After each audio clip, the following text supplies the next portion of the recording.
Hello, welcome world, Whisperoon. Lovely to see you, my friend. How you doing? I hope everyone is doing well out there. So just gonna have a little look at one of our favourite places, Avebury, just down the road from us, and one where we started to go to quite regularly.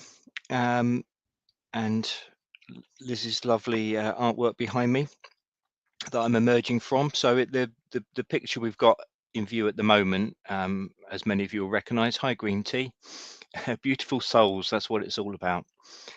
I hope you're doing well. Aerial view of Avebury as it is now, obviously, as many people know. Hi Rachel. It's now a village within the circle itself, or the outer circle, shall we say, in the outer henge of Avebury. And as you can see, it's sort of divided up, crisscrossed by these roads. But gonna have a little look about how Avebury was constructed, and a few pictures from when we went there recently, and also looking at it in conjunction with some writings on it by Maria Wheatley, who's obviously a local there. Green Tea, holding your evil eye, which Liz made for you, great. And just this quote jumped out at me from William Stukeley, the old antiquarian, who was very notable for early studies of ancient sites in, was he around the 1700s, I believe. Feel free, people, to jump in the chat with little pointers and little bits of knowledge. Hi Rick. With other people's knowledge if I go wrong, or just extra little tidbits of information. But Stukeley wrote about Avebury, saying it exceeded Stonehenge in greatness, as the cathedral doeth a parish church. And it does, obviously, some people would disagree with that, I suppose. And I suppose Stonehenge has got many other incredible things about it, which is different to Avebury, and it makes it incredible in its own way. But the sheer scale of the Avebury site, the fact that there's these, well, more than one circle within circles, the sheer expanse of it, it's the largest stone circle in the world. And the fact as well that it's a whole complex, a megalithic temple complex, with the West Kennett Long Barrow so close and basically connected to it, the Silbury Hill rather, so many other barrows and smaller circles in the area around it. It's just such a significant site, obviously, for the ancient world. I think it's important to bear in mind as well, as I go through the talk, and I will talk a bit about solar alignments and particularly moon alignments in this particular talk. But of course, the sky is intrinsic to Avebury, like it is so many, other stone circles. There's alignments there, and obviously the ancients were wanting to align with those ancient sites, with what it was in the sky. But also, I think sometimes the connection with the earth is a bit overlooked. Sometimes so many talks that you see are looking into all the intricacies of all these amazing alignments, and I can quite understand why, and it's absolutely incredible. But it's important that it is these sites are marking a connection between the sky and the earth. Some people will talk about it as being the Sky Father in union with the Earth Mother. again, those things that we've talked about on previous talks, the male and female, and the importance of those being united in order for there to be a good and fruitful existence, if you like, just on a personal level, in terms of all these archetypes we've been talking about with Jung and things like the hero's journey and all sort of alchemical processes that comes through legends. But I believe, as I've said before, that those myths and legends come from rituals that were around these megalithic sites, and these megalithic sites, that's where it all begins, and that's where what has become encoded into the myths and legends, that's where it all begins with. Interesting, Green Tea, you're saying about the planets alignments and maybe some sort of portal would open. It could well be. Hi, Mab. And I think I'm just going to talk a little bit more at the end of the talk about a book that was brought to my attention, and some of the things that describes in there, describes it, Avebury, in those sort of terms, not necessarily from aliens, but perhaps it was, but something from another place, another dimension anyway.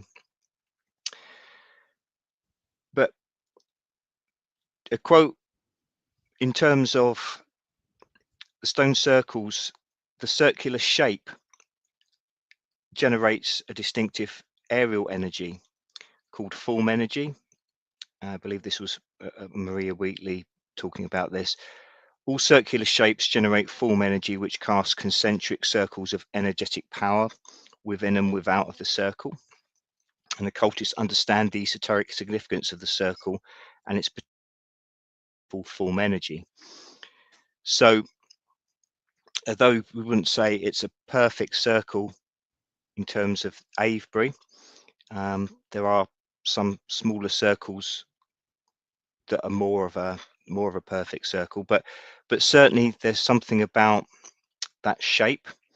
I suppose if you look at that round shape, also it's the number 0, and that's sort of a basis of all things, the mathematics that everything is based on. The circle, the shape of the earth, sorry to anyone that's a flat earther, but there's something within that, and I think that idea of generating energy, I mean, maybe indeed Green Tea like a portal, but it's something as well. Unity, obviously, we continue the tradition, if you like, with wedding rings, that sort of idea of it symbolizing a unity. But I think it's important in terms of it being connected with the geophysical and with energies within the earth.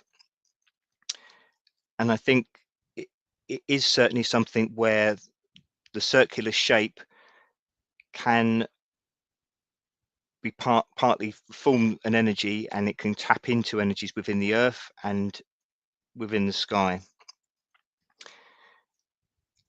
And of course, another not circular but linear perhaps, or maybe a variation of that, ley lines, which we know intersect a lot of these ancient sites, if not all of them.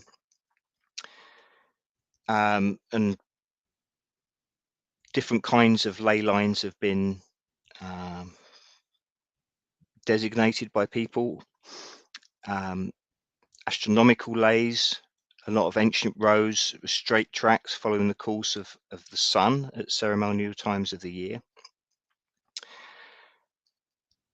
The Michael or Mary ley lines, those intrinsic lines that cross the width of the UK, they meet within a point within Avebury, and we'll go to that in a moment. Also, there was mention within the Maria Wheatley book, which I got in Avebury. I don't know if that'll be visible, but yeah, the Avebury Sun, Moon and Earth Energies by Maria Wheatley and Busty Taylor. I'm not going to do any schoolboy jokes about the name Busty Taylor. But it's interesting, this idea of dragon lines as well, because this is something around the world, and certainly in Asia, China, the idea of dragon lines, and it connects up with these concepts of feng shui, which I guess me, in my ignorance, I've only heard about in terms of ways of having your house and decorating it and putting the furniture as it's supposed to. Certain things are supposed to be about harmonious existence, and other things are supposed to create a lack of harmony and a lack of unity. But in terms of the earth as a whole, the feng shui is very important within China, in terms of it being living in harmony with the earth. And so it's very important not to cross and build things in the wrong way around dragon lines to disrupt the energy.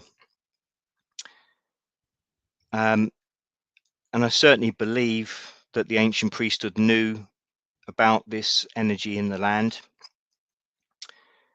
Another quote: "A living earth force breathes life into a monument and bestows it with unseen energy that is beneficial to all life forms." So I think certainly these stones within themselves will contain energy, and they will be able to harness the energy. And I think from what Maria has said, and others, often they are actually placed on geophysical spiral areas where there is energy from the earth. And I think, as many sensitive people now can, they can feel those energies just within their body, and they know when they're in an area which has got this particular power to it. So in the 1980s, Hamish Miller and Paul Broadhurst rediscovered the Mary and Michael lines, the Michael line associated with the St. Michael lay. And I think this was the one I mentioned it in terms of the Bellino, the talk I did about Bellino, who did all that work on the Bible and translations of the earliest sort of texts. But he mentioned there, or maybe it was the guy that was interviewing as the Naked Bible, which is done in sort of in the form of an interview. But that was talking about the St. Michael lay, and how that connects, beyond the UK, but right into the Middle East and those sort of things. And its one furthest point is in Skellig Michael, this little island off the coast of the UK, and that's where the end of the Force Awakens film, the Star Wars film, was, where Luke Skywalker's doing his sort of meditational, transferring himself as a spiritual entity, if you like. So again, there's probably a tapping in somehow to those ideas of the energies of the lay in those films. And Maria Wheatley with Rodney Hale, who many people have used, this archaeoastronomer, I guess, engineer, who's done a lot of work with the likes of Andrew Collins as well as Maria Wheatley, recorded electromagnetic frequency levels emitted by a dragon line at the southern portal stones where the Mary and Michael currents could join, and they managed to record differences in electromagnetic frequency there. So I think there's a scientific base for this as well. I'm just going to this is a drawing, but it's a reconstruction of what Avebury used to look like. when it was originally constructed. Well, it was constructed over hundreds, if not 1,000 years. Just incredible time period, and you can see the incredible scale of the outer circle, but then with a northern and southern inner circles as well. There was a giant obelisk in the middle there, and then you had the avenue that was coming West Kennett Avenue, and that proceeds down towards West Kennett Long Barrow and near where Silbury Hill is.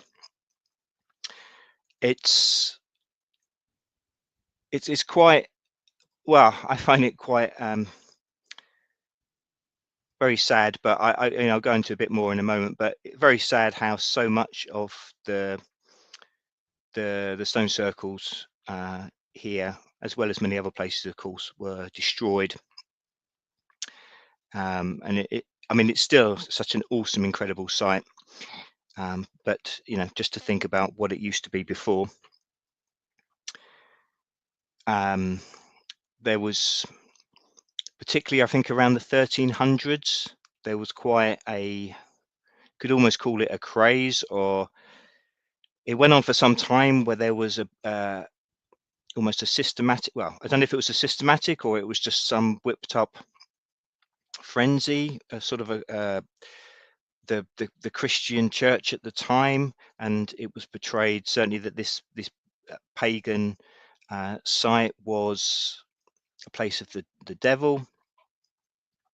So many of the stones were toppled, and very many were buried, and a large number were completely destroyed. They used to bury them and set fire to them, so the stones were heated up to a very high temperature, and then they used to pour freezing very cold water onto the red hot stones, and that would shatter it. So tragically, so many of the stones, well, as I say, many were destroyed completely, but many were just buried, and thankfully that meant that they could be refound. But I'll go into that a bit later. But I think this reconstruction drawing, obviously, from what people know of sort of the marker places of stones that aren't there anymore, I think it gives you a great idea of the scale of it. Green Tea mentions in South Africa there are also hundreds, if not thousands, of stone circles, some connected circles they still don't understand. I wonder if the purposes and uses were the same. Well, I would have thought so. I mean, I didn't know about South Africa, but certainly it just seems to be, megalithic sites in general just seem to be such a prevalent thing all over the world in one form or another, and there certainly is so many connecting factors, and not just in terms of the way they were built, but I would certainly think in a lot of the reasons why they were built and the energy that they were trying to harness. So I'm just going to play a little bit of a video, which some of you may have seen, which is on our channel, from a while ago when us and some friends, Pete, Whisperoon amongst us, when we all went to Avebury. And this was the first time I and Liz had ever tried dowsing. A lovely friend, Pete Whisperoon, made us some dowsing rods, as I mentioned before. And this was our first time having a go at them. And just a little clip to show what the experience we had. What? They were dowsing in Glastonbury, you little liar. Right. Okay, we've got a difference of opinion there, me and my lovely wife. I think this was the first, but anyway, maybe Pete can put us into put us right. But anyway, hi Ben. Okay, so just you can see this is experience that we were all the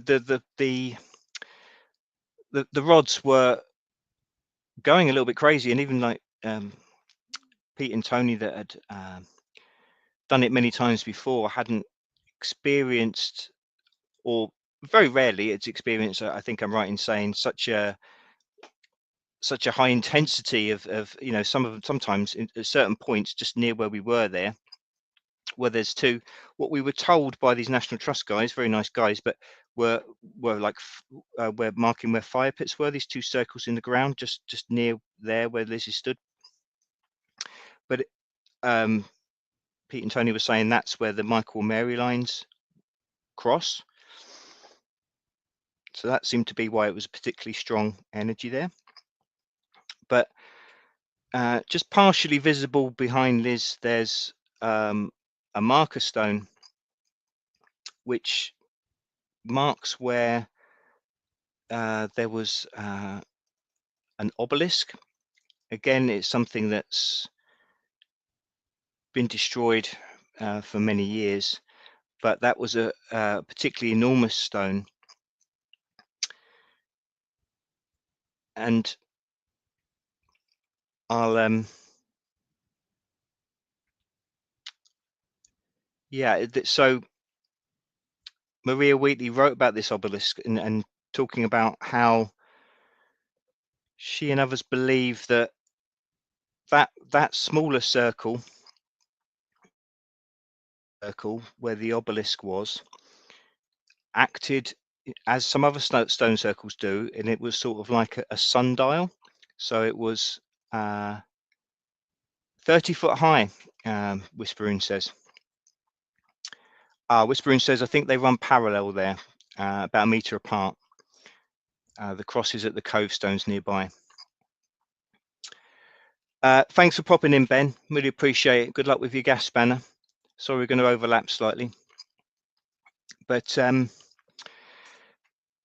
yeah, so Terence Meaden had previously said that there was a sundial shadow system on the dawn summer solstice. The low angle of rising sun would create a shadow from the obelisk stone, which would fall on this other stone, which has been numbered 105. And at sunset, the obelisk statue would then fall on a different stone, 126. Maria Wheatley said it thinks there's even a bit more elaborate than that. Meaden calculated as the sun sets on the winter solstice, the shadow from the obelisk goes on to a stone number 120. But Maria found actually it begins with a shadow from a stone 105 falling on the obelisk, and the dark shadow then touches stone 120. So it creates an extra long dark shadow line, which would last for about 100 meters long. So it would go from one side of the southern circle to the other. So it's really a connection between it's the earliest forms of time, but again, ingraining or connecting the sky with the earth. And obviously that's what time is, that, you know, and our most physical appreciation of time, it's the sky and the earth acting together. Around Samhain, the Celtic New Year, the start of the old Druid year, when the gods were supposed to be nearest to earth, the veil was thinnest. At sunset, the southern portal stones will cast a long conjoined shadow which stretched across the ground in front of the causeway entrance and terminated on the henge bank.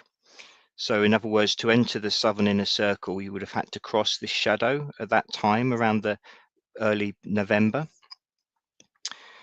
So Maria wrote that a fundamental aspect of the old religion was to encode their stone temples with solar alignment that produced dramatic shadow effect, a visual awareness of intimate relationship between man, heavenly sun, and ebb and flow of the ceremonial year. Also, prehistoric architects, the location was equally important as the monument, and it was essentially about incorporating earth energies into the foundation plans of monuments, which give us a site religious powers. Now, apparently, present-day Druids say to walk around a stone circle anti-clockwise, what's known as widdershins, I probably pronounced that wrong, is unlucky. That's not the way you should do it. I believe when we went there, that was the way that we walked around without knowing. Apparently, it should be walked around clockwise, which follows the movement of the sun, which made me think, oh, is that why our clocks do follow that direction? And yes, indeed it is. Before clocks were commonplace, the terms sunwise was often used for clockwise.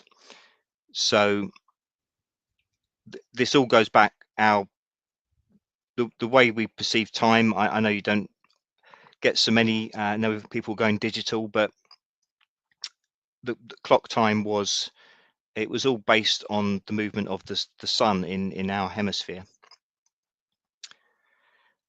But I mean, just to go back to us using the dowsing rods, it was a really great feeling for me, because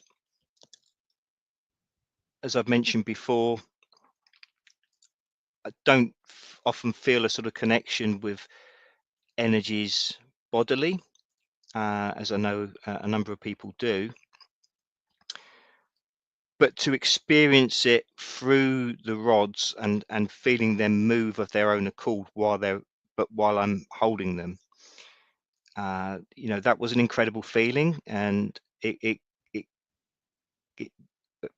certainly made me believe 100%. Not that I didn't believe before in dowsing's authenticity, but you know, I have personal experience of it now.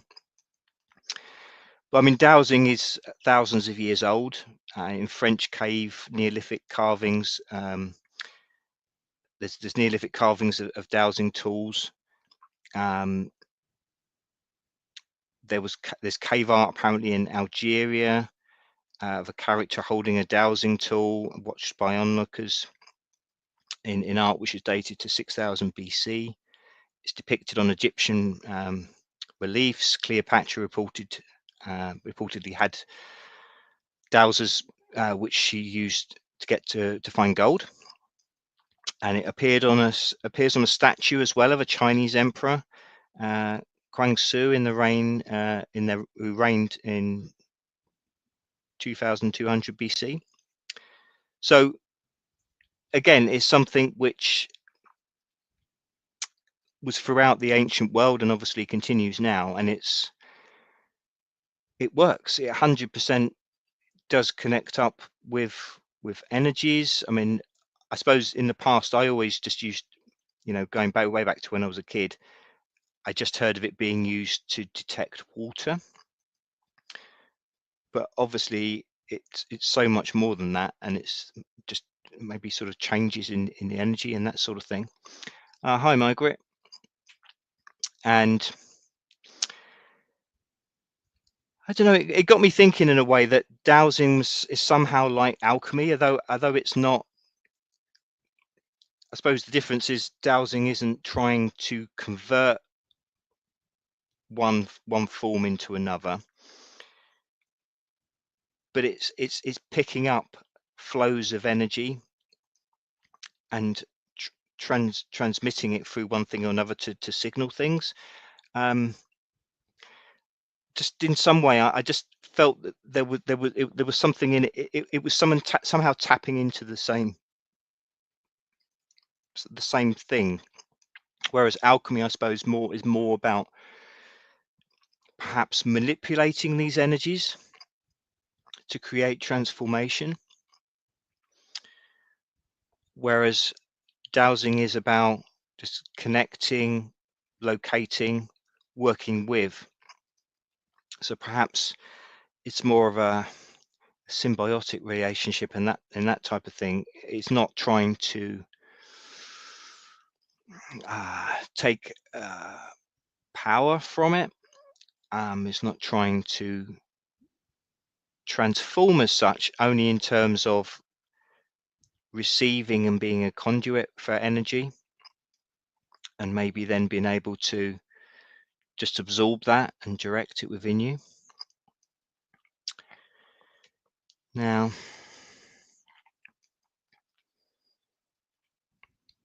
apologies, just need to move on a little bit more. So this, again, it's an artist's impression, obviously, but this is sort of an artist's impression of how the original henge would have looked around the outside of the outer circle. So as I said, it's the largest stone circle in the world, 427 meters, 1,400 feet in diameter, covers 28 acres. And apparently it was built, as I say, over a long period in the late Neolithic.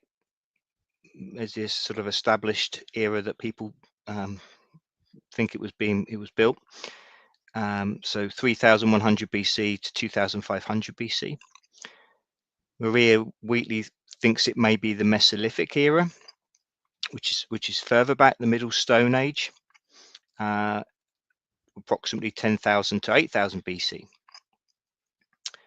which is around the time when farming communities began to be established. Obviously, again, that would then put it in the same sort of bracket to the Taztepla sites in Turkey. So I don't know how many other people would believe that, but certainly an ancient site. But you can see this artist's impression here of the original henge. It was considerably, the artificial bank was considerably bigger than it is now, and the ditch was considerably deeper. So the bank was originally 18 feet high, which is 8.6 meters, and there was an estimated 200,000 tons of chalk prized from the ground to make it. And that's an important part around this site and elsewhere in this area, that there's it's large, the ground is largely chalk, and that has a great significance as well for the fact that I'll mention a bit later as well, the importance of water, as I've talked before. And there apparently is, as so many of the area around here where I am now, and in Wiltshire where Avebury is, all this area, as I talked before, possibly in connection with stone circles, there's so much of it is aquifer, whereas all these underground water stores, if you like, and that's partly connected to the chalk surface where water goes through the chalk and gets absorbed down. But water is produced up through the ground naturally. So these massive, huge sites of aquifers, and I know most of the water for our area that comes, that's pumped around to the houses is from aquifers in this area, rather than surface reservoirs from rainwater. So yeah, 200,000 tons of chalk were prized from the ground to make it. And this again would have added to the incredible visual impression of the site, because the chalk obviously would have given it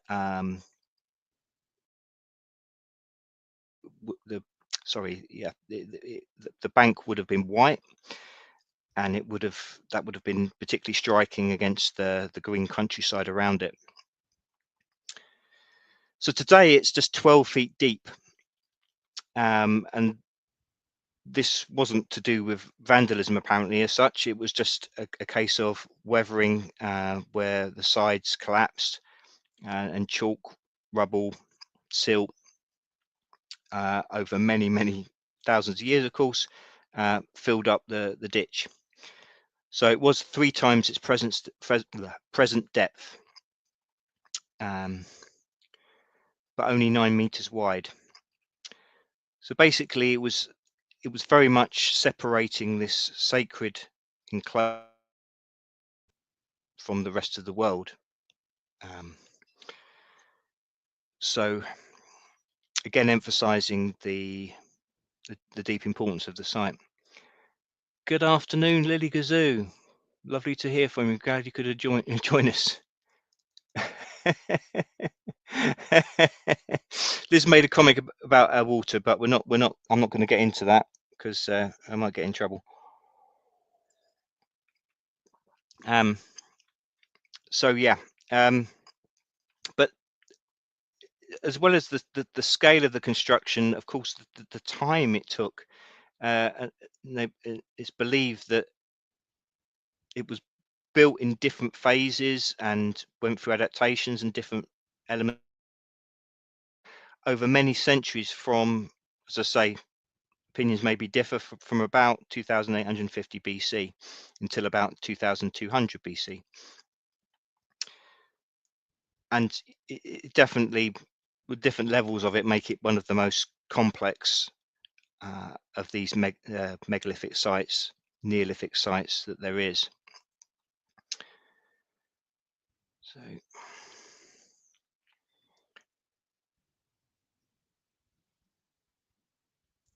and clearly this was something of great ritual significance when it was for all those hundreds of years, but then it was mysteriously abandoned. So what exactly happened is not clear in terms of why some different practices or different people came in.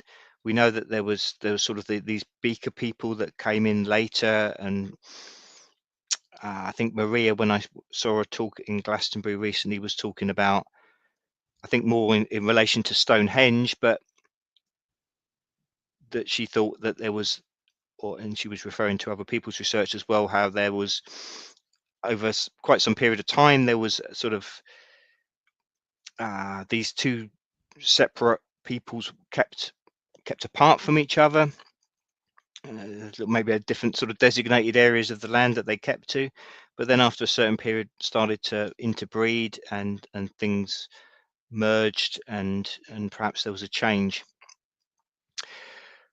But as I say, though it wasn't used for ritual practices for many hundreds of years, the circles stayed as they were without much interruption.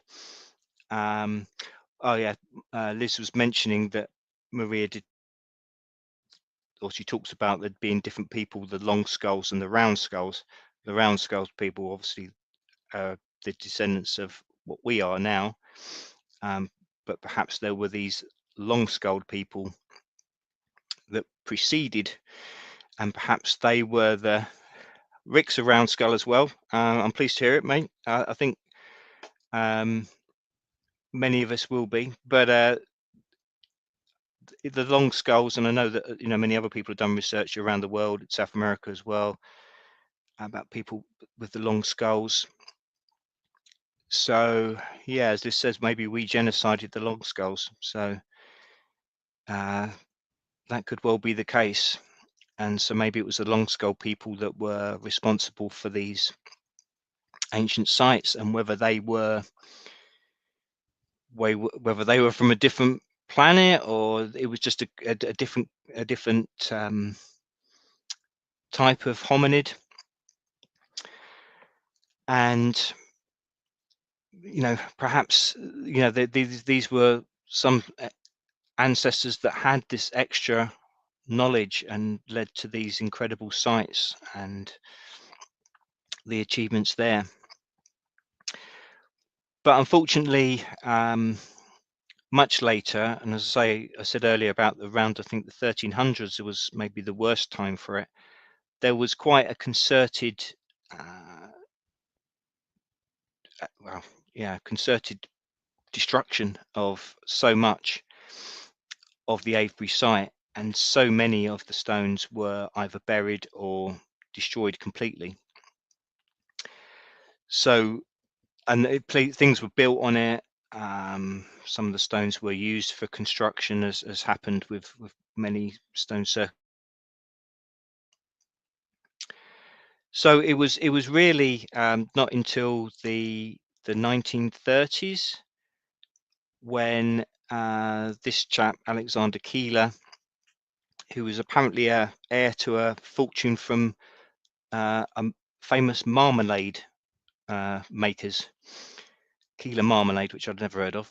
I don't know if it's still about, but obviously he had some financial means, but he had, more importantly, he had a deep interest in it. So he bought the site, and he cleared away some buildings, and he did amazing reconstruction work where he could to take away the topsoil to find the hidden stones, the ones that have been buried, they're not destroyed but just buried under the soil. And he found, and as much as they could, finding depressions on the ground where stones used to stand, they put stones back in place. So basically, most of what we see now, the present Avebury site, is thanks to Alexander Keeler. So this was in the 1930s. The sort of work got suspended when the Second World War started. But we've got him to thank for what we see now. I mean, I didn't really realise that until quite recently, that before the 1930s, so much of what's there now just wasn't visible. So a great guy in many respects to have done that. That we were able to go and visit at least a large percentage of what was there, and still get an incredible experience of the site. Well, one of the interesting stories, and I think it's this stone that's known as the Barber stone, and it's quite an interesting side story, I suppose, in a way, because, like I say, there was, well, when Keeler was doing these reconstruction work, and they were finding these buried stones and they were raising them up, and a skeleton of a man was found underneath this stone, and it's believed that he was a barber surgeon, or possibly a tailor, but they had these a pair of scissors, a leather purse, some sort of probe, and some coins. The scissors are believed to be the earliest examples to have ever been found, or among the earliest examples, and the coins were French sterling and 2 early 14th century pennies. So, as I say, they surmised, although some bird, and he actually had these tools for operating on sheep, but sort of stories came around this. So it became presumed that he was crushed by the stone, as I say, when it was one of these many actions of people trying to topple the stones and then bury them. And see you, Rick. Thanks for popping in, my friend. And yeah, so it was thought that this guy was involved with destroying the stones or burying it, and it fell on top of him in this process and killed him. And some have gone from that and said, well, it was sort of like a revenge of the stones. And I think maybe I'm right in saying possibly that the practice of this stone toppling, which had been widespread, sort of came to an end. And whether this was something to do with this death, some people had surmised, and that it was a way of some people seeing some sort of karmic victory for the stones. But apparently there was been more recent analysis of this skeleton. After it was found by Keeler, it was taken to London Natural History Museum, and as I say, this was just before the war, and then during the Blitz in the Second World War, the National History Museum was hit, and for a while it was believed that this skeleton was one of the things that was destroyed. But in 1998, it was found to still be there. So there was analysis done by a forensic scientist and I think an archaeologist, and they believed that this guy didn't die from the stone falling on top of him, because there wasn't enough damage of the skeleton to suggest it a huge stone like that falling on top of him. So they thought perhaps he'd been killed, he died by some other means, and then he'd been buried underneath this stone. So it's like, I think someone, it was mentioned in a BBC documentary or something. So it's one of these sort of, a lot of people like sort of ancient mystery murder cases. Why was, maybe it could have been Cadfael or something like that, if anyone remembers him. And so, yeah, what happened to this guy? Was he killed by the stone, or is it like the more modern interpretation that he was dead anyway? And so if that was the case, how did he die? Did someone kill him? And how did he end up underneath this stone? I suppose it's quite a good way of disposing of a body, especially if there was a lot of this going on and it was common practice to knock these stones down and bury them. Maybe no one would question it. They would be seen as doing a good thing, and if somehow you manage to slip a dead body underneath it, no one's going to find it until centuries later. So it's a good cover story. I don't know. In some ways, though, I was going to mention a little bit later that there was certainly a lot of ceremonial burials in the Neolithic era when this was a sacred site, and I just find it a little bit, I don't know, just like this was, in some strange unintended way, this was another burial on this site. And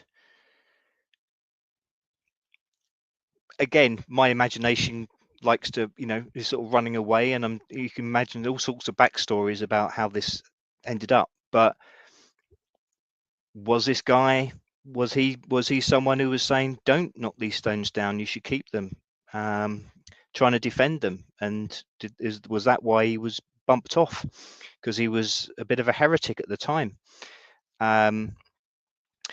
Maybe in some way, in the way that the ancients buried their dead in the ancient sites, and it was a way of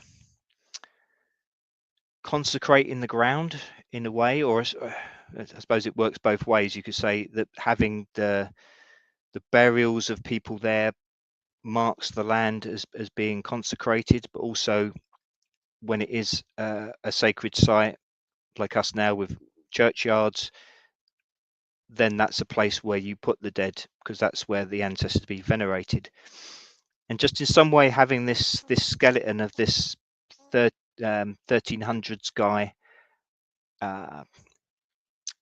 buried beneath this stone at a time when they were being toppled, and the ancient religion, the old ways, was being overthrown. Obviously, it had been overthrown a long time ago in terms of the practices being made, but I suppose there were people still, as there are now, of course, that want to tap into that, or following these ancient knowledge, or trying to get a grasp of this ancient knowledge. So in this way, was this some sort of counter burial to mark this as a different place, a place that a different kind of buried ancestor for a different time, marking it as a different kind of place?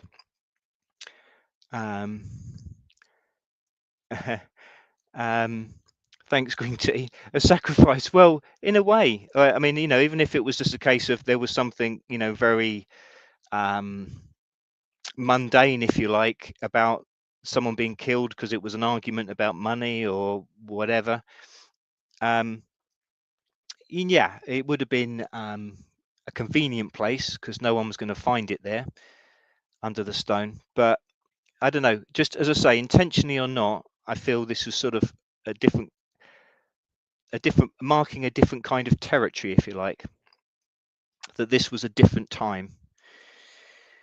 But then he got dug up, and so he's being talked about now. And now this stone's known as the Barber Stone for this. And I don't know, he was called a barber surgeon. I suppose in those days, just someone who had a pair of scissors and a knife could do a bit of surgery. I don't know, but I don't know, that for some reason sticks in my head as well. The time now of medical imposition of a certain type, and how that's become this scientific, the false scientism way of doing things. Probably going off and reading too much in a tangent now, but yeah. So the outer circle, around 2600 BC. So it was originally 10 stones, but then things became much more expanded, and the henge bank was also expanded and heightened, became this enormous, largest ever, maybe the largest ever henge bank. But what we see now when we go to visit Avebury in the henge site there, it's not in the original position. So it's been changed slightly. Obviously, it's not as big. But what is on the current henge, the current position of it, is these wonderful, what described as the wishing trees, which many of you who've gone to Avebury will know. These beautiful, apparently copper beech trees, and something I imagine that's been going on for a long time. And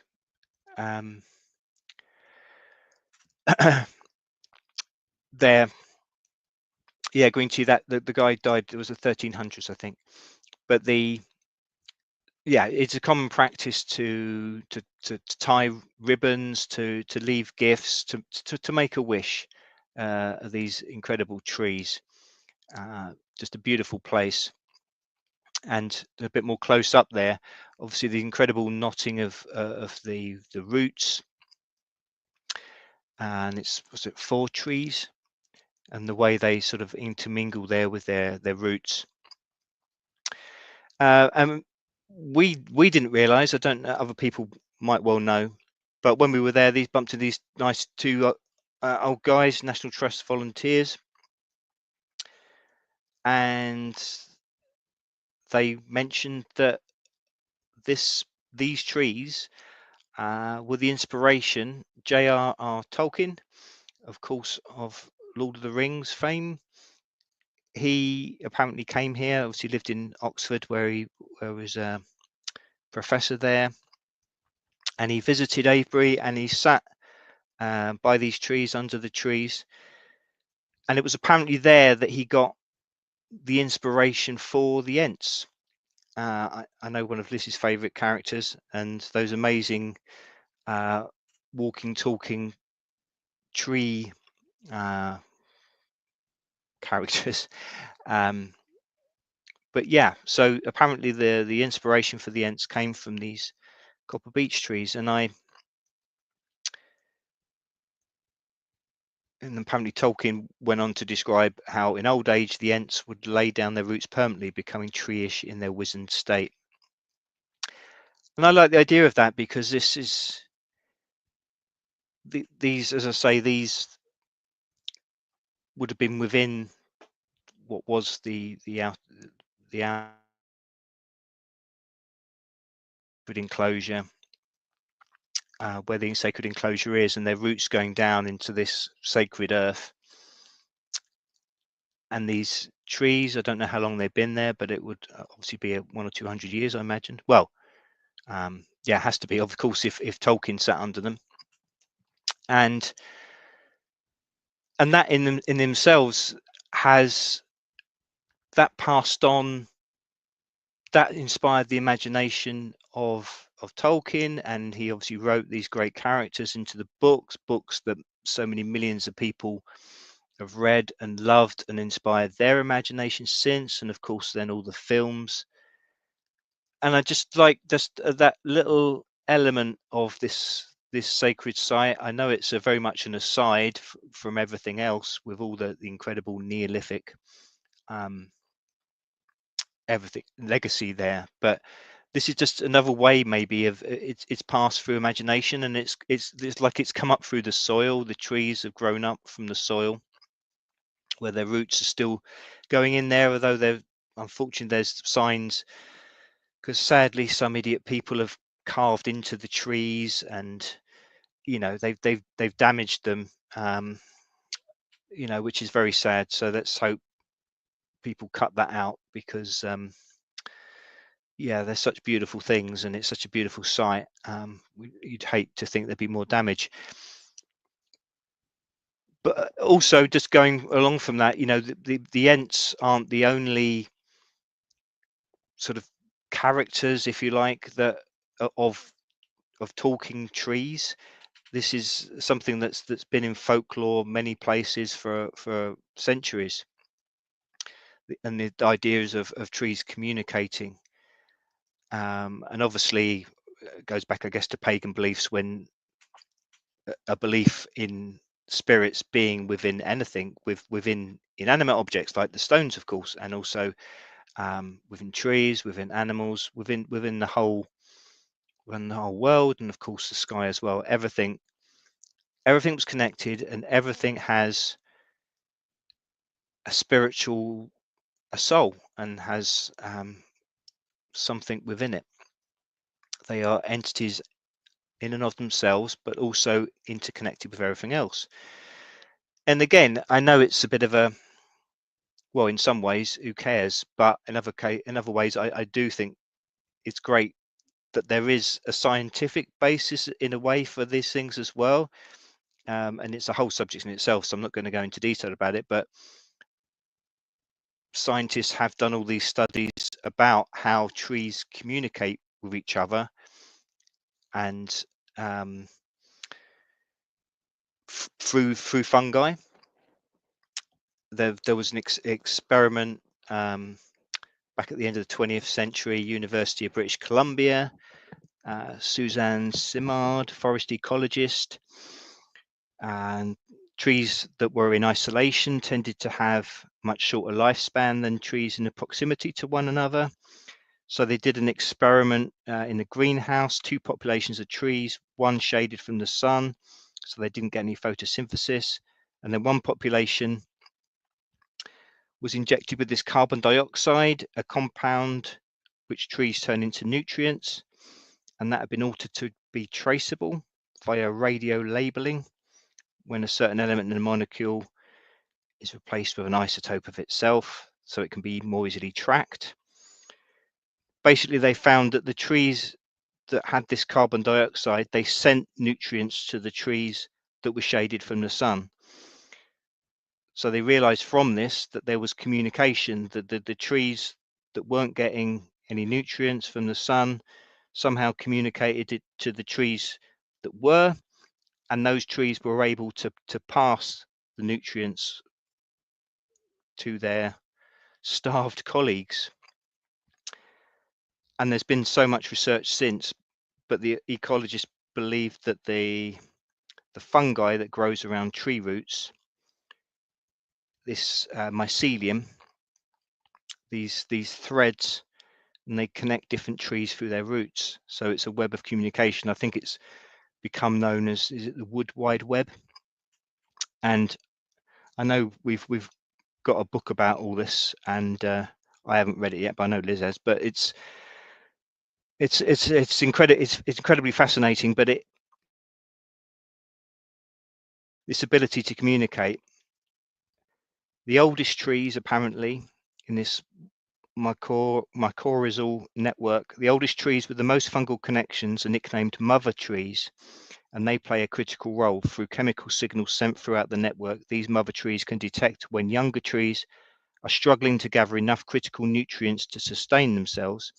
Their height and depth gives them access to more sunlight and water respectively, and upon receiving these distress signals, they can send excess nutrients to the trees in need, in some case saving their lives.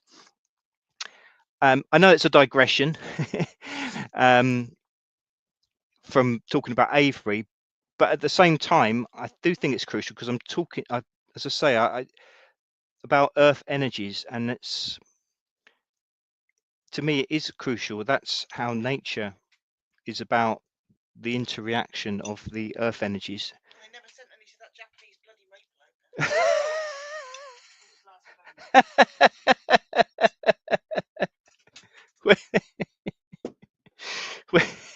We've obviously got selfish trees near us because, yeah, Liz tried to plant a Japanese maple, and it's not really doing very well. So yeah, maybe it don't always work, but I just, again, that to me is just like and obviously, as we know as well, for the Druids, trees grow of sacred sites. So perhaps it's just, that's just a natural, without building a megalith, just like there in the picture, just like a little group of trees, you've got what you need there. You've got the energy, you've got things being absorbed from the earth, you've got communication within the earth, within nature, obviously from the sky as well, from the sun, and that's possibly all you need, really, just to get that communion between sky and earth. All part of the sacred energy, green tea. Absolutely. So initially the bank and the ditch were further back, creating a much wider entrance. There were giant portal stones, and either side of the causeway entrance were two standing stones that were once part of the West Kennett Stone Avenue, but now these just marked from plinths. Well, interesting point, Rachel. One of the tree network is whether they're racist, whether the trees do designate, like, for the same types of trees, whether they send to. This says the house are definitely racist. The Japanese birch tree, or whatever it was, didn't stand a chance. This will be familiar to many, or well, to anyone that's been to Avebury. But it's known now as the Devil's Chair. Obviously, again, that's one of these cases, as with many places where Christian or more recent belief has determined the name of it. But it's famous, of course, for having this. I believe it's natural. I can stand corrected if Pete or someone else tells me, but it's in there where many people, including us in the past, not on this last occasion, have had our picture taken, where you sit in there in this amazing stone, one of so many, of course. Now, Maria was saying in the original, how things were originally with all the stones as they were in their original places. While you were sat in this, what's now called the Devil's Chair, there would be a spectacular view of the rising midwinter sun. I'm going to go in, I think, a later talk. Going to talk about a lot of the stuff around Christmas and the origins of Christmas, pagan elements to Christmas, that sort of thing, but also connect it up with, obviously, it is connected up with the winter solstice. But as I've said before in recent talks, you know, there does seem to be increasing.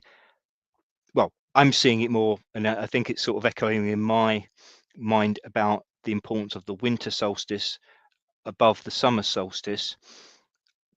But also I'm thinking it's maybe, well, I'm thinking that's maybe because it's really important now, because we're almost going through some sort of winter solstice of the soul collectively as humanity as a whole. So I hope this is going to be symbolic. We come to the other side. I know we've talked about that in previous talks. But yeah, the importance here for this stone in its location, and Maria surmising that it would be of a prime spot, and so maybe an important person, a shaman, wise man, someone of a particular power would have this position to be in that place at this sunrise of the midwinter sun, and maybe for other ceremonies as well, but not just in terms of where you or what you can see from it, but Maria was also talking about how this she said that there was a magnetic hotspot which would be around where your head will go. I don't know, you've got sort of a lumpy stone there. I don't know if that's quite, that might be a bit too high up, but in that sort of area, so around the head there will be this magnetic, there is a magnetic spot there, and that would perhaps for a shaman be able to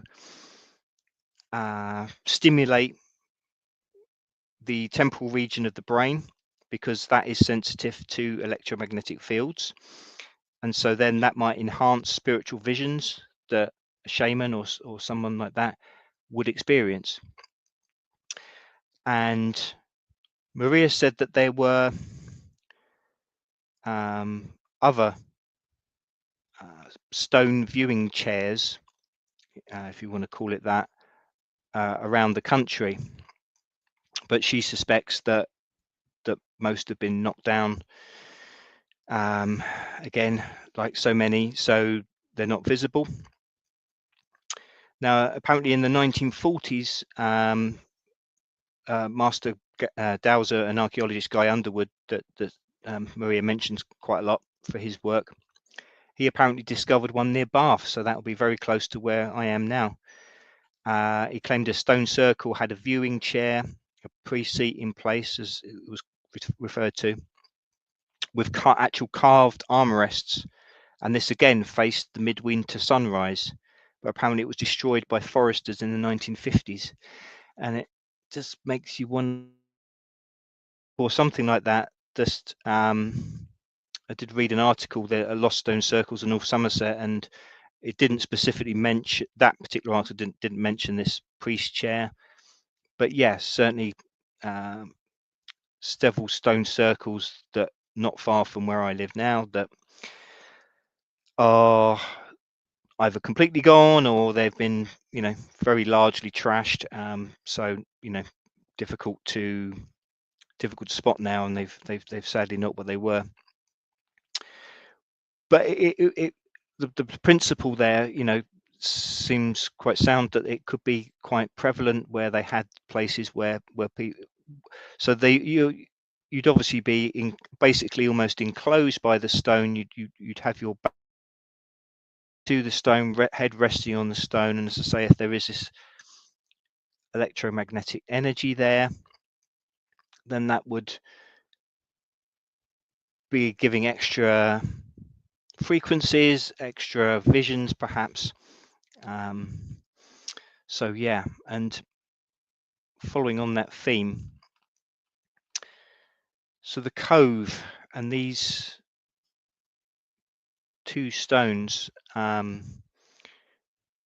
what's known of the feminine stone and the male upright stone, again on one of these sort of inner parts of the circle, and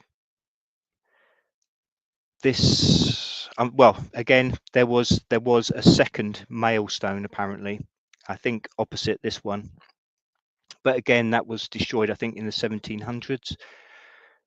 So sadly, again, no longer there. What we've got is incredible, and it's interesting to think that there was a second male stone, particularly in line of what I've talked about, these ancient myths where it talks about twins or two rivals or two brothers, and yeah, the idea of a duality of two, but not male female necessarily. You know, that is a different kind of duality, but also the fact of having this idea of two, I don't know if it was always male, but it seems to be quite rival male forces. Don't know if that was anything to do with the fact that there was a second male stone, but yeah, having the female there, I mean, this amazing stone, and I believe I'm right in saying that this is the largest megalith stone in the UK now. As I say, the obelisk, which is long since destroyed, I don't know if that would have been bigger, but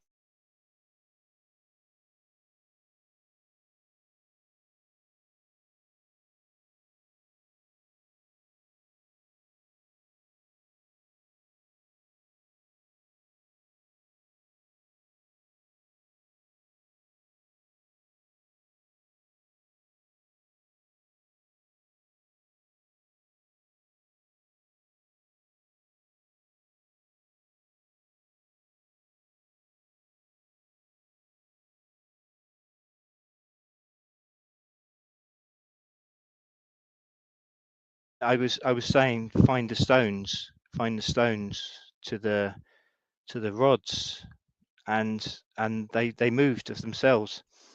Oh, it's all right. I haven't got sound on the video, if that's what you mean, Green Tea. But I was just saying, find the stones, and they touched the stones themselves. And I walked back, and I was saying thank you to the ancestors, and they're quite emotional there because I feel that they came back and touched me. And again, it was doing that a lot around the circle. It just flipped back and touched me. There we go, live stream tonight. So yeah, I felt a real connection there with that. It just seems like, hold on. Yeah, all right, I'm starting again. Okay, so I was saying, where's the stones, or find the stones, and the rods were moving of themselves to touch the stone. So yeah, I'm not moving my hands there at all. And then when I moved back, I'm saying thank you to the ancestors, the rods came back to touch me, and I felt like they were, I don't know, trying to, embrace me. It felt like I was being touched by the ancestors, and yeah, it did it other parts of the site as well. It was happening all around. So one, it would the rods were drawn to the stones, and I guess that makes sense. Again, they have got all these energies within them. Of course, we know a lot of them have, well, we know that there's a lot of these rocks and crystals, they have energies, but the rods were feeling connected to them and drawn to them. But then, as I say, and I was saying thank you to the ancestors, but that I felt to get that connection back where it was thanking me. Well, I don't know, or I was asking it for strength. I was asking the ancestors for strength in our times of trouble, and I really felt it was speaking to me. And so, and just a little novice dowser, just one of my first, experiences with it just I guess what I'm trying to say is I feel, it's not some special thing. Like I've said before, how I don't feel a body connection with energies where, you know, other people that I've been with at sites like, you know, Pete and Liz, and they, you know, oh, you can feel an energy of the place. And I haven't had that really in terms of a bodily feeling, but via these rods, you know, it feels like I've got some sort of connection. Sorry, I'm being shameless now, but I'm just going to play it again because I just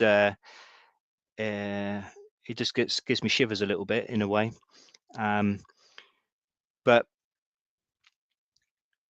it just shows me that there's something in there. There really is something. And you know, when like they had the experience in Orkney when I was in the chambered cairn, and I saw those orbs when I was talking about the ancestors, and all these things seem to make me think that there is a connection with us, with the ancestors now, and it is something that's within us, and it's all connecting up with us now. And the importance of these sites, you know, maybe more than ever before, is something to get that energy store for us, so we can take it into these times of trouble. But yeah, just to move on then, the West Kennett Avenue. So this is moving down from the main henge and stone circles, and it traveling in the direction of West Kennett, Long Barrow and Silbury Hill. Now, it was quite interesting to hear Maria Wheatley talk about this. It's a talk she did at Megalithomania a few years ago. Excuse me. And it was billed as being about Stanton Drew, and I did look at it for when I did my talk about Stanton Drew months ago, and I remember at the time thinking, oh, when's she going to start talking about Stanton Drew? She keeps talking about Avebury, but I'm actually quite glad that she did now. But yeah, it seems to be because well, as you can see, as they've again, these stones were nearly all buried, but Keeler restored them to their places. But it's interesting that there's one of the stones where, so you've got these sort of stones all the way along, and you see where they've got to marker stones as they do with the circles where the stones were destroyed, so they couldn't there wasn't something buried that they could re-erect, so they just, in those cases, they just put marker stones just to mark where their position would have been. But in one of the places, Keeler couldn't find evidence that there was a paired stone, but he assumed that there must be, so we put a marker there anyway.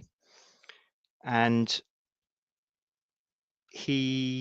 but Maria was saying that she doesn't believe that there ever was a stone in that position, and it was actually meant to be a space, and that was again to do with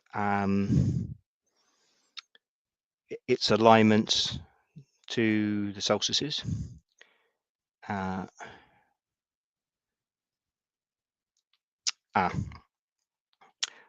do apologize. I'm just going to have to backtrack slightly. We will come back to the avenue. I've just jumped ahead slightly, but just to go back to the cove before we move on from there. Sorry, excuse me. Let me just get. So Audrey Burl, the archaeologist, suggested those cove stones may have been aligned to the moon's northernmost moonrise, which is once every 18.61 years. And that is, I believe, what Maria was telling us about in Glastonbury, which is going to be on the 15th of December. So we're going to go along to that.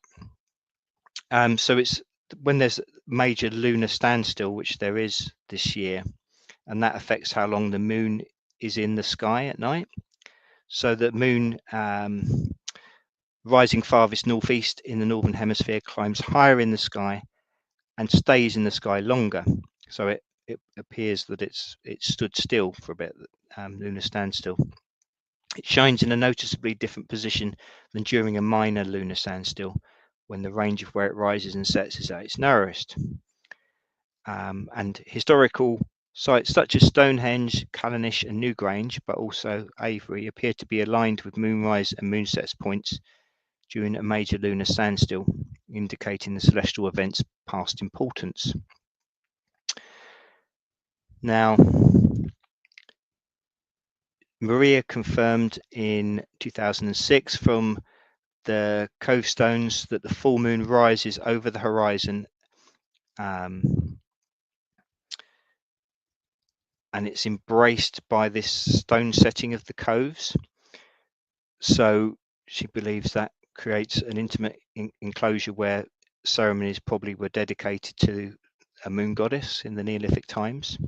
The long axis of that tall male stone aligns perfectly with the moonrise, so that might explain its unusual angle and position. And it's tempting, as Maria puts it, to think that monthly full moon ceremonies were conducted from the cove stones, with major festival occurring once every 18.61 years to coincide with the moon lunar alignment. That's in Maria's book. It does mention the next big one being 2025, but she told us it's going to be December the 15th. So anyway, we're going to go along anyway, and it will be stunning, I'm sure. So again, that's, I think maybe also where it was talking about this 50, because it's only a week before the winter solstice. So again, this talk that Maria did on megalithomania, and she was talking about, as I say, also in connection with Stanton Drew, but with Avebury as well, the winter solstice, when it's coincided with the dark moon. So when the moon basically goes from the sky because of, it's turned so that there's none of it lit by the sun, so it looks completely dark in the sky. And she talked about it being the importance of when the winter solstice, so this darkest time when the sun was at its you had the sun for the least time of the year, but also when it coincided with a dark moon. She believed that dark moon was something that represented death. So again, the importance in connection with a winter solstice, where you've got this death and then a rebirth, have a particular importance. And I've talked before about where you have places like Myshall in the Orkneys, Newgrange, where you've got the sun on the midwinter solstice, and it's aligned, so it goes into these chambered cairns, these long barrows. So the light penetrates the darkness, this sort of dark womb, which is also death. So it's the idea of the rebirth and starting again, new life.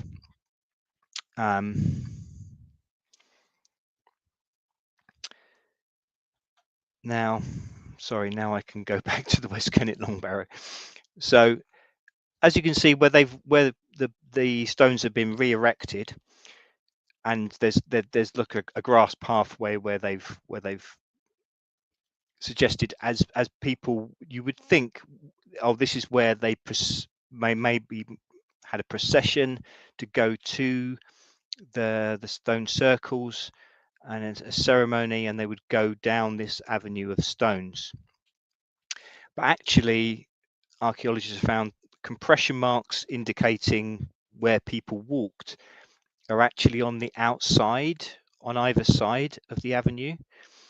So they don't think that people had a procession down the middle as you might think, and as obviously people do now as tourists, if you like, because you sort of just follow the path as the grass there, and you think, well, you're going through the middle of the stones. That I guess in our mentality, that's how you would think. Sorry, I'm adjusting my headset. But it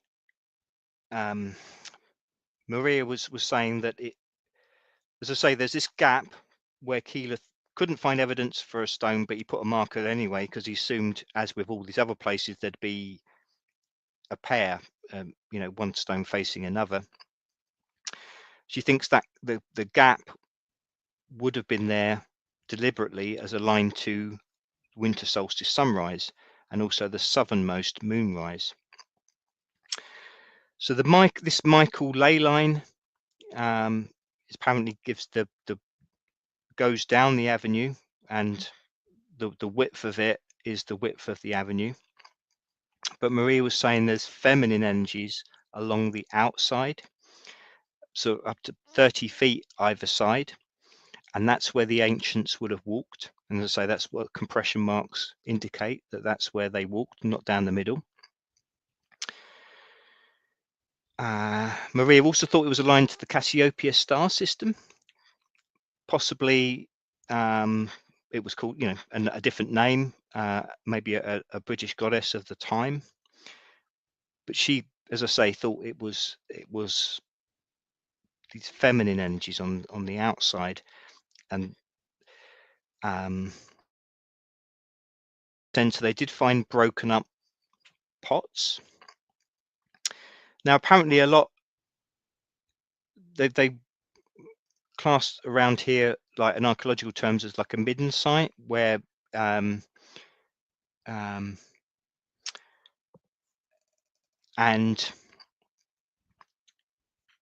they almost in archaeological terms it's like a rubbish dump, because you find all these broken bits and pieces. But what Maria was saying, that there's some beautiful artifacts there, and it's flints, jade axes.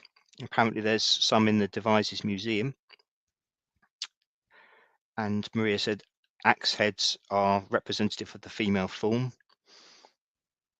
and also symbolize a protectress of the dead. And she's saying that these are beautiful artifacts. They're not just sort of rubbish that was left strewn. They were placed there. These were offerings, I guess, if you like, and they signified the importance of this middle ground. But as I say, that's not where people walked on the outside, but the middle ground. Some have surmised that it was like an avenue of the spirits, maybe, and that's the way they traveled, was down the middle of this avenue, down the ley line, which I think ley lines have been talked about went out as being possibly where the dead or the spirits, how they travel along ley lines. I believe I'm right in thinking. That's some people's belief or legends. Now also there's ritual burials that they've found all along the avenue. Apparently Keeler did find evidence of those, but he didn't want to talk about it because I think he actually wrote he didn't want to frighten women and small children. But all these burials were male, including one adolescent boy with cuts on his femur bone, like the Ogham, the Irish old alphabet, where it's got these sort of stick lines. Maria said these probably were ceremonial sacrifices to merge into the landscape. So again, we've got this idea of merging into the earth, connecting with the earth, but obviously doing it with burials of the dead. But human sacrifice is obviously something which, well, that's the thing that's most labeled against paganism, if you like, to say that these were devil worshippers, and it's a thing to be afraid of. I'm certainly not advocating any return to human sacrifice anytime soon. But I think it may have been the case in a lot of time where it wasn't that people were forcibly sacrificed, and it was something that was perhaps an honor to do. It was something that they felt would give them some connection going on to the other world. But of course, all this is speculation.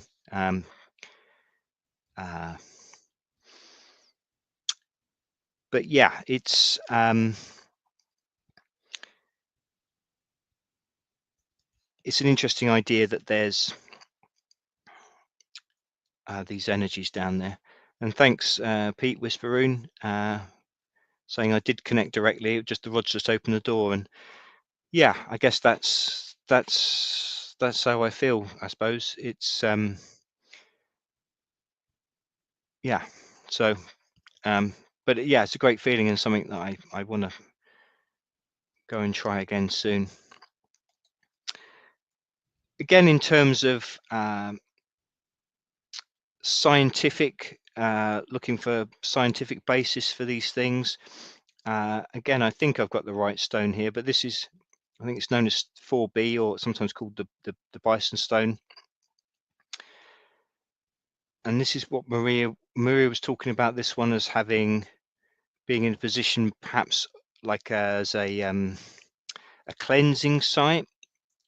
She mentioned how she was told by some Italian dowsers about churches in the north of Italy and how they'd be arranged, the churches, and they'd have sort of like a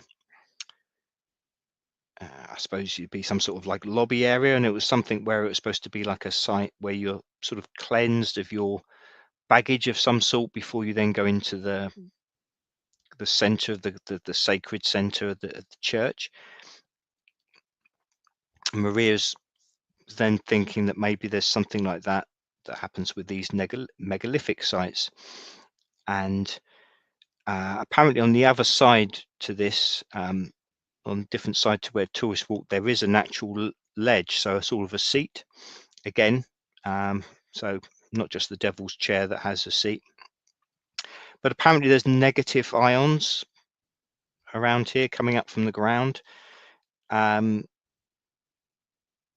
that this is again the idea that this is some sort of cleansing energy that would remove anything negative from you.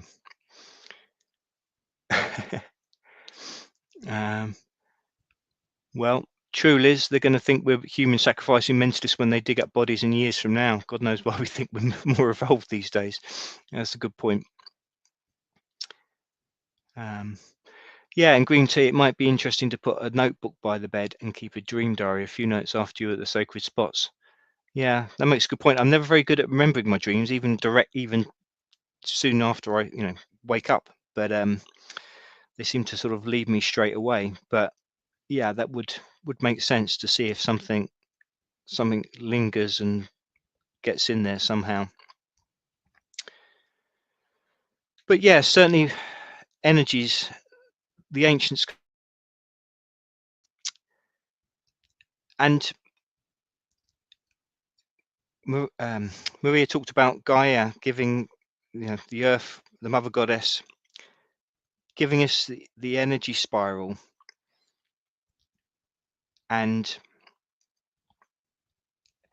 it's these natural patterns which maybe then have gone into the consciousness, and then ancient people have made these shapes and they've used it in their art and carvings, and then it's these represent things, the ideas of sacred geometry, and they tap into the basis of all things really.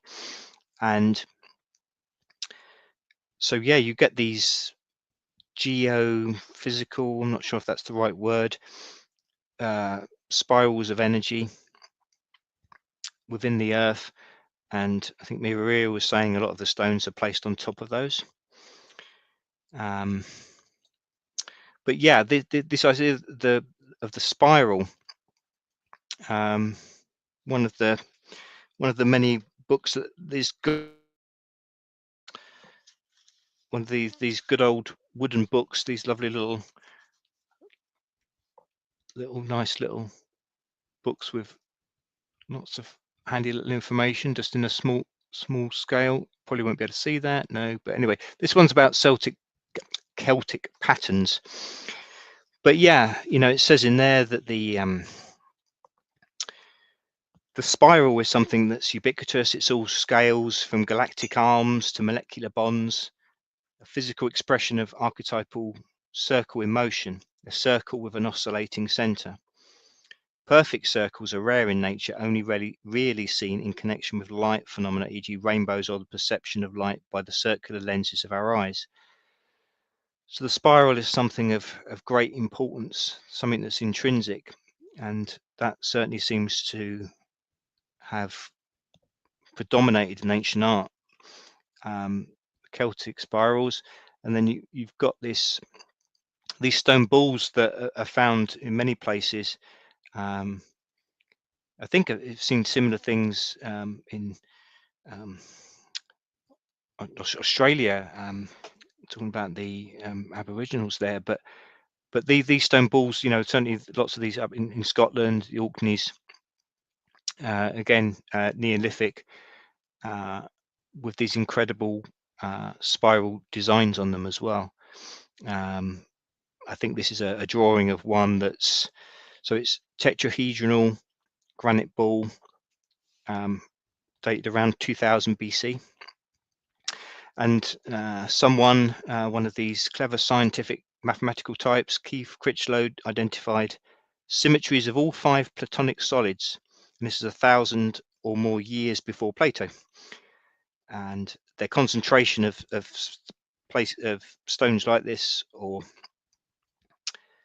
symbolism like this at important sites, suggests their use as teaching aids, maybe at Neolithic universities, which is an interesting idea. But there's so much. Well, as we've seen from previous talks, and we'll know anyway from our own experiences, there's so much deep knowledge in all these ancient sites that these ancient people held. You know, it's just incredible.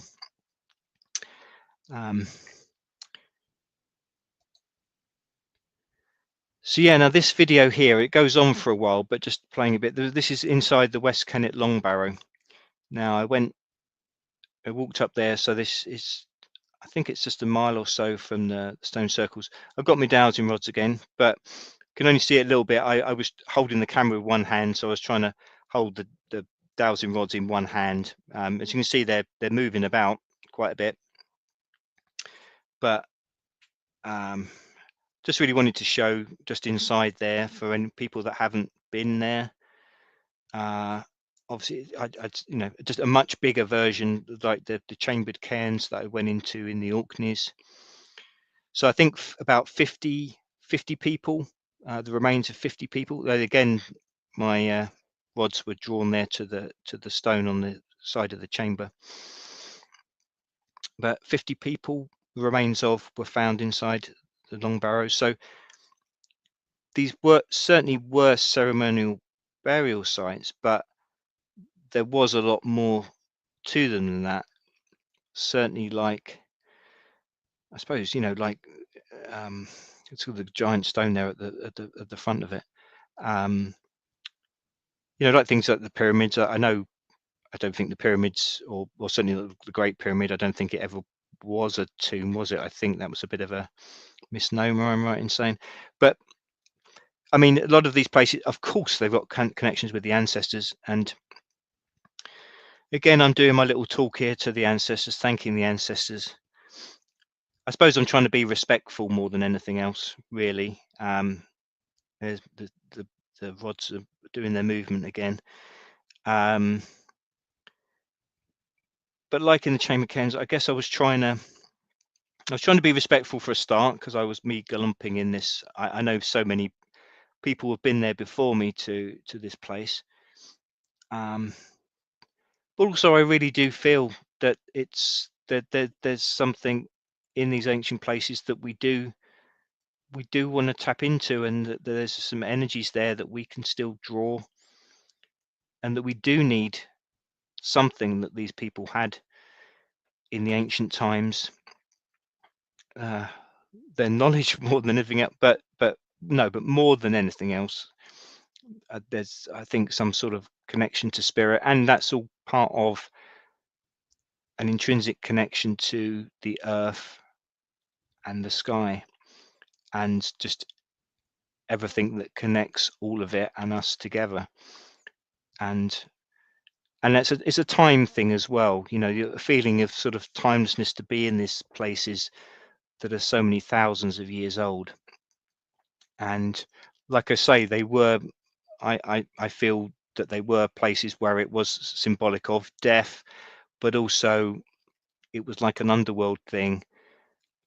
But as I say, so many of them, when they've got these alignments to get the sun with them at certain points, you often at midwinter solstice, so as the light's coming through on the shortest day, but then it's going to get longer days, there's going to be more sun, there's going to be more warmth, so you're getting through the darkest time. And as we said before about the Grail legends, or, you know, Tanishka's, what she's saying was the basis of those, that this is the solstice was the time. Getting through that darkest time was what we needed to help the guidance to get through. And I suppose in our case, maybe now we need the guidance of the ancestors to get us through our dark time. As looking back there to the entrance from inside the chamber. But yeah, so just incredible. First time to my shame, but first time I'd been to the West Kennett Long Barrow on this most recent trip that I did. But it was great that I managed to get there with no one else there. Just after I came out, another chap arrived, very nice chap, and I had my rods, so he was like, oh, how are you getting on with those? And I was saying, oh, you know, it's been incredible, you know, they've been moving to the stones. And while he was stood there talking to me, I was stood by this giant stone at the entrance there opposite, and again my rods moved to touch the stone, and he was like, wow, yeah, you can see that. And he was saying he'd done it, and he went with his skeptical father to the Rollright stones, which I know Pete's been to, and he was saying they were in the centre there, and he was with his father, who was a skeptic, but he gave his dad these dowsing rods, and the dowsing rods were going all over the place, and his dad, he said, he was trying to do his best to hold them to stop them moving, because he didn't want to believe that it was doing it. But yeah, that was just a nice little exchange, just with this guy, as he was just going in as I was coming out, and then I was holding my rods, and one of the rods turned to point to this guy, and he was like, oh wow, well there you go then. So there was a bit of a connection there. So just on that small level, it was yeah, just another little sharing experience that I had. But it was nice, like all these places, because I know it can get very busy there. Just depends if you're lucky, I suppose. And this was starting to get a bit late in the day, so it was just before it started to get dark. So yeah, it was nice to just be able to get into there and walk around without, and just spend a few moments without anyone else being there. So yeah, just talk a little bit, just sort of to come to a close a little bit. But Silbury Hill, didn't actually go there as such to stop and walk around. Again, that's something I need to do on another visit, but certainly came past it and went close to it, and it did have a lot of water around it when we went there. And I imagine now there's been so much flooding around here. I know it's happening around the world, and we've got our opinions of it. I think a lot of it is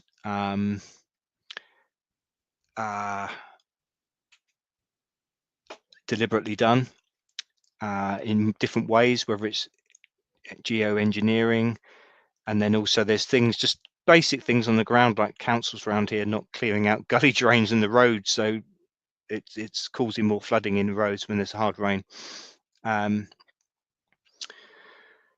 So, but yeah, I imagine it must be, wow, much more than this water now around Silbury Hill. But yeah, just to mention, yeah, Liz was saying she was channeling the womb goddess in the car when I went to the West Kennett Long Barrow. Liz suddenly got overwhelmed with her own lunar alignment, and I kept on saying she was someone like the, some sort of moon goddess, but I don't think Liz felt that at the time. But green tea, yeah, I think there is something trying to communicate. But yeah, Silbury Hill, the reason I want to mention it, as I say, I didn't specifically go there, but just this where it's surrounded by water, and it's apparently the largest artificial mound in Europe. But it just strikes me, I think sorry, I know I keep mentioning Tanishka. I don't know, sorry, bore people, but I know she won't be the only one. But Glastonbury Tor, I think that's probably man-made as well. So I suppose that would be bigger, but it seems to me perhaps that there's a similar purpose. I mean, to me, I said before, got a book actually in Glastonbury itself about the Tor and talking about how that has got like an aquifer underneath it with water, and it's basically like a mini sort of power station, and this incredible store of energy through the water, and it's channeling energy upwards. And of course, well, now you've got the tower on top of it. But to me, I saw Megalithomania put one up, a video up. They've been in Egypt recently, and Hugh was in the Red Pyramid. That was very interesting. Have a look at that if you haven't already. But someone was saying there that they believed that was like a chemical processing plant, basically. There's a strong cell of ammonia there, and they were talking to someone who was talking about this chemical process that he thought was happening with the chambers.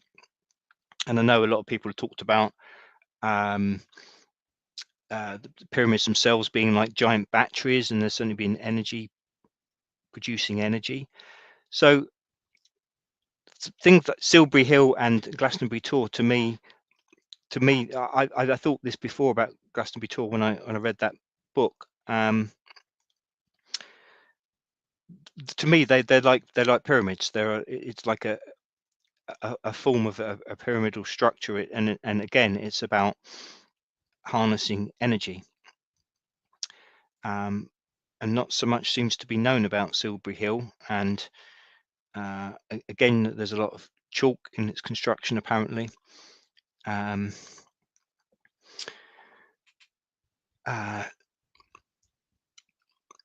Oh yeah, Pete Whisperoon saying before the tower, which is obviously a more maybe sort of Christianized construction, there was apparently a stone circle upon the Tor, which would have been incredible.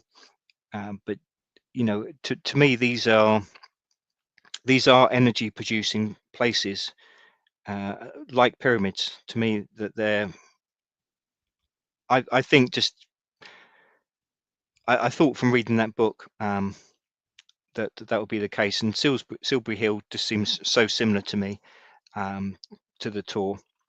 I think there's a similar purpose, but the fact that it's surrounded by water, it's so when the water table is high, usually in winter, the ditch fills with water, and Silbury Hill is intimately connected with water. To the east of Silbury, the River Kennett flows south along the base of Wadden Hill, but it currently plays no part in filling Silbury's ditch. The ditch's water is supplied by the Beckhampton stream, flowing from several areas of springs to the west and springs that flow from the edges of the ditch itself. I know that there's, is it Swallowhead Springs, Pete?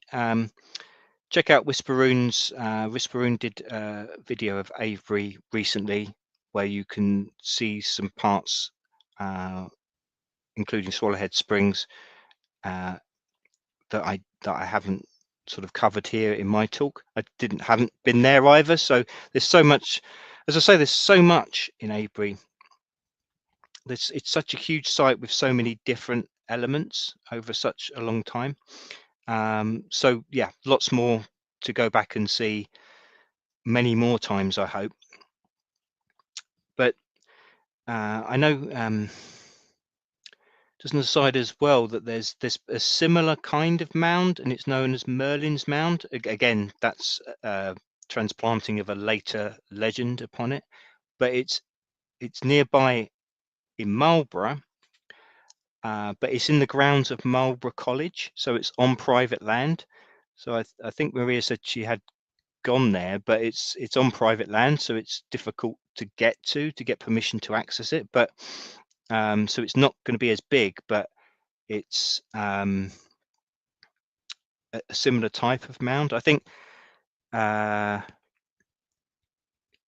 there's one legend about Silbury Hill that the devil was going to drop a load of dirt on Marlborough or something, but the gods of Avebury got in its way and interceded, so it dropped it on the ground there and it became Silbury Hill or something like that. This article that I found online said perhaps Silbury represents the axis mundi, the center or navel of the world. It may be the embodiment of a creation myth, perhaps like the earth diver myth of native North Americans. I don't know if when I mentioned about the Origins Conference and the guy who runs the database of mythologies, and there are different versions of this earth diver, like a bird or a seabird or something like that goes down to, like when it's the primordial ocean at the beginning of the world, and dives down and gets some dirt from the floor of the ocean and brings it up, and that starts land to create land. So it's a common myth that goes all over the world, in which all the world is water until some animal dives to the bottom of the sea and returns with a mouthful of mud to create the first land. Most of the world's creation myths begin with the forming of waters from chaos. This is often followed by a sexual union of the gods of earth and sky, from which all life descends. The building of a huge mound, watered by springs and rivers, could be seen as a material expression of this concept. A creation myth monumentalized in chalk, a meeting of earth and sky, surrounded by the swirling and bubbling primordial waters of creation. And of course, again, talking about the tour, as I say, I really got water in the base of it. I think that's still some conjecture. I don't know if it's proven scientifically or people doubt it, but obviously you've got the water that comes to the Chalice Well, and some believe some of that comes from the base of the Tor. But certainly the importance of water. Margaret said before about the importance of water, and it contains memory as well, which is very true. And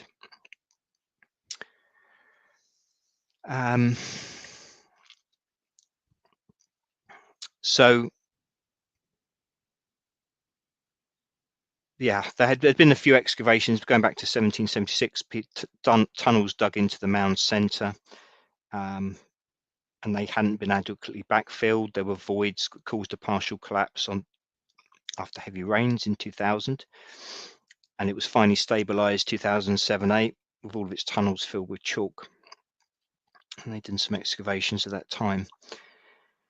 But yeah, the presence of water in this site as a whole, Avebury, and sarsen stone, which most of the stones in the circle were made from, may have attracted the prehistoric people to the site originally. So, as I mentioned briefly before, there's a layer of chalk beneath Avebury over 200 meters thick, permeable to water. Rain soaks into chalk until it reaches waterproof bedrock or clay. Chalk continues to absorb more water, creating underground reservoir or aquifer. If the water rises to the ground level, it spills out as a spring. Water from springs then form chalk streams, especially pure and clear. Now, water from springs to the north and west of Avebury give birth to the River Kennett, which flows south past Silbury and then east to join the Thames.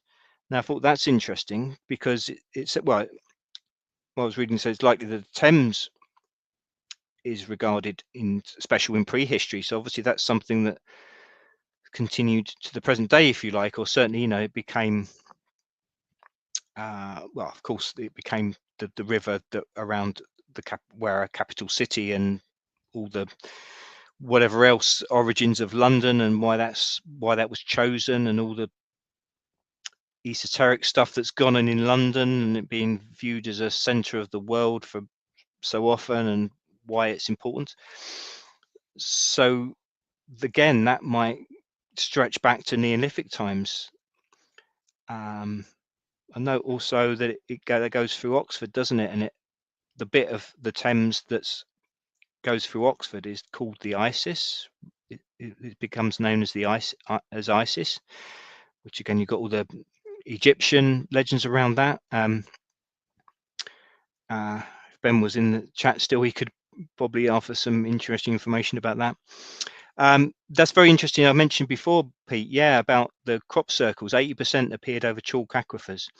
I was blown away when Andy Thomas talked a few years ago at the symposium, and he sort of had a map, the places where crop circles are most commonly found, and it was obviously all around, you know, Wiltshire and all that sort of area, and also I believe it's East Sussex. But yeah, and then oh, and here's where aquifers are, and it was plonk, it basically exactly the same area to a T. So that I think there's definitely a connection with water and how that is used to transmit energy. So yeah, so it's likely, as I say, this Thames, which may have been a sacred river and has obviously been a river of importance for right up to the present day. Avebury Springs may be its source or one of its sources. I never realized that. And that's fascinating to me that there's this connection with the modern day capital of London, and that was once the capital of the world in the British Empire. And that built up around the river that was sourced around this ancient site of Avebury. I don't know where to go with that, but it does make me think a little bit. But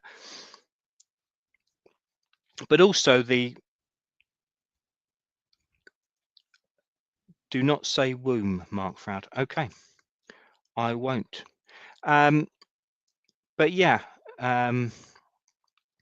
thanks for sharing that knowledge, Pete. And it was shared. I think it was a friend, Fiona, on the sort of mailing list we had, Pete, that sent a few clips from that book, The Light in Britain by Grace Cook. So again, I didn't know much about it at all.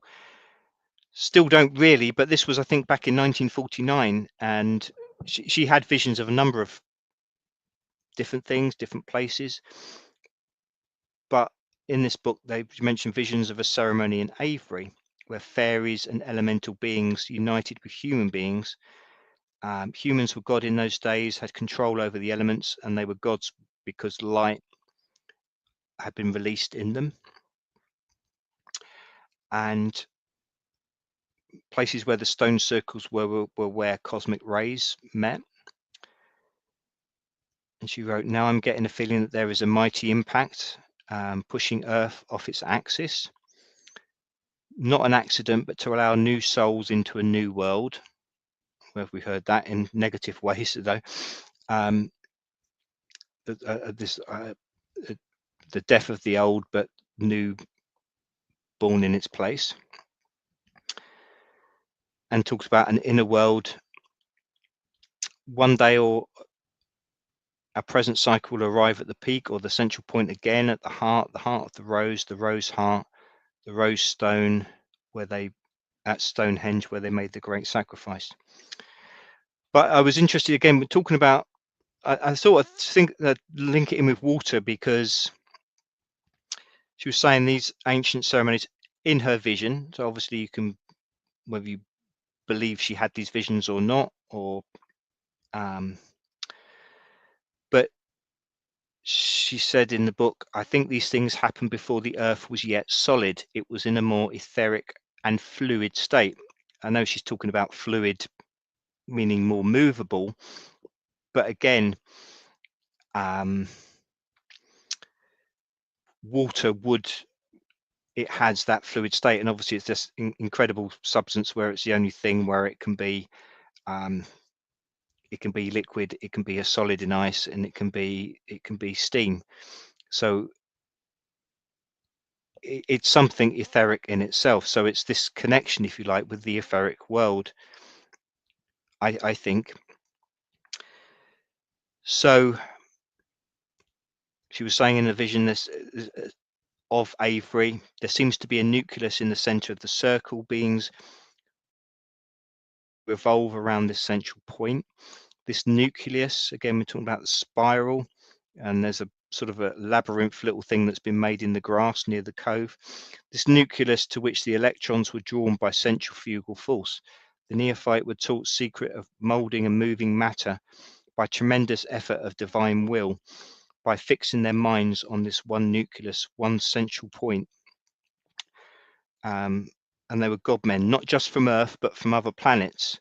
So I thought of that, green tea, when you were talking about can these places be portals, and by certain connections or alignments, it can allow other beings through, or beings from another planet or another dimension. So I thought, well, that's what this lady back in the 40s was envisaging, or she saw visions of, that she thought she was tapping into. She was seeing what happened in those Neolithic times. She said there was a great burst of light, freedom from bondage of physical matter, rebirth into eternal life. It happens to individuals, but also races, to universes. All is movement, pulsation, movement, just like cell life, ever growing and increasing. And every cell which increases is almost like a life period which keeps being added to. This is a picture of eternity. So I suppose you've got the primordial chaos, this ocean from which life began, and the legends around that, and that can be symbolized by water. So of course Glastonbury Tor, again, where there's an aquifer within it, but of course we know where it was sited. It was used to be the Isle of Avalon, so the Glastonbury Tor used to be surrounded by water, just as Silbury Hill is here, but to an even much larger extent. So again, yeah, there was these sacred sites. And when that reference, that article said, oh, it was Silbury Hill, the navel of the world.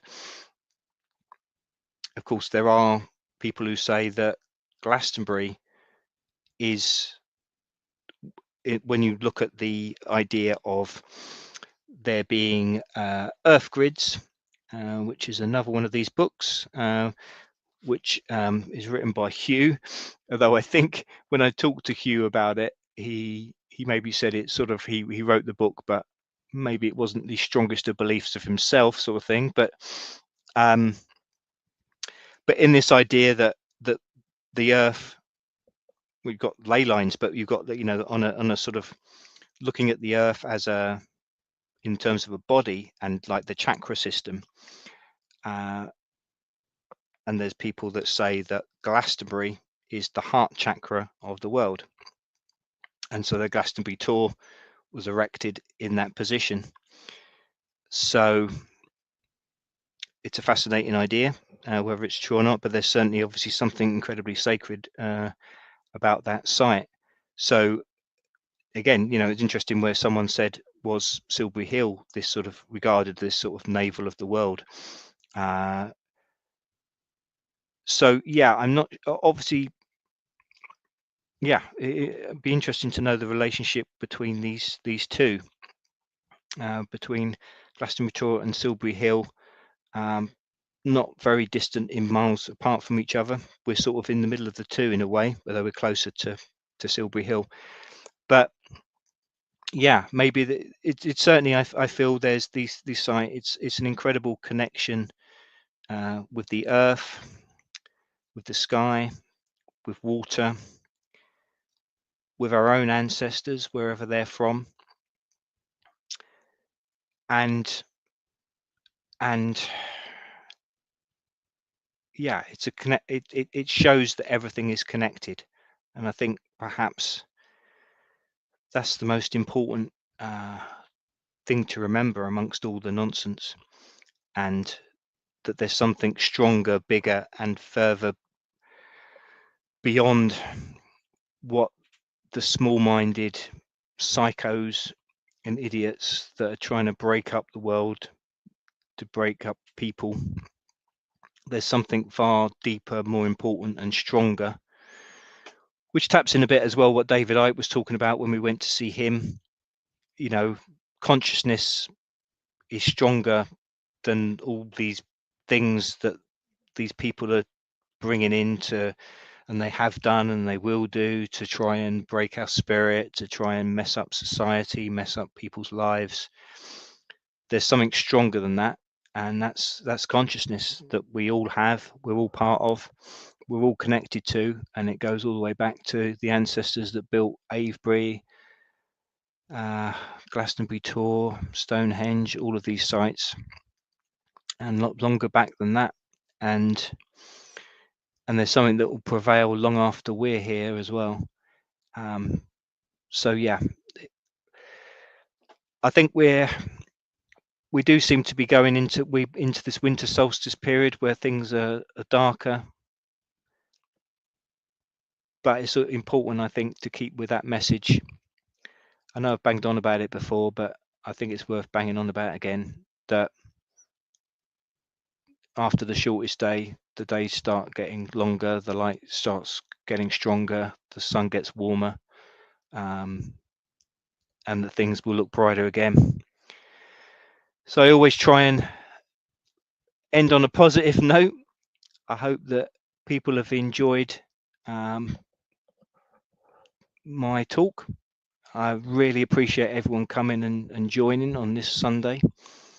I hope people like the Sunday slot. As I say, it won't always be Sunday, and I know we've missed occasionally, but I hope to do one probably next week, but we'll keep you posted. But yeah, we got some good times ahead, even if there might be some struggles along the way, but we know there'll be light. Green tea, we must be more powerful than we realise, or they wouldn't work so hard to keep us separated from the earth and each other. Well, that's spot on. Yeah. Great stuff, green tea. Yeah. Thank you all, Whisper Room, Margaret, Rick, Ben earlier, Rachel, everyone. I probably managed to miss someone along the line, but all of you listening and watching and looking back, yeah, keep dreaming, keep loving, and there will be light from the darkness. I love you all.